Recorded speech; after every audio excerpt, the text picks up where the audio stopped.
Hey guys, this is Dr. Baker. So one of the questions that was asked by one of my followers is about AVM.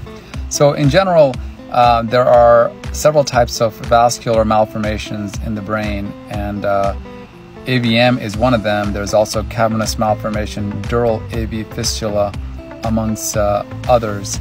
Arteriovenous malformation, which is what AVM stands for, is an abnormal connection from artery to a vein. So instead of having a smooth transition from arteries to arterioles to capillaries to venules and then veins and then going back to the heart, that cluster, that transition point is abruptly disrupted and artery jumps into the vein. And there are different types of AVMs, but in essence it can manifest as head bleed if it occurs in the brain.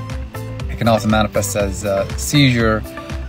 Sometimes it can be confused with tumor, and there could be more than one type of vascular malformation seen in patients. So typically AVM is something a person is born with, and there is typically very low instances of hereditary component to that.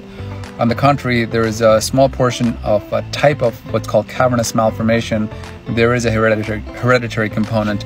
So if you have specific questions about AVM and whether or not you need to be tested by getting what's called angiography and imaging studies in the family members, I would strongly recommend being seen by a vascular neurosurgeon to see if you qualify for routine screening for these conditions.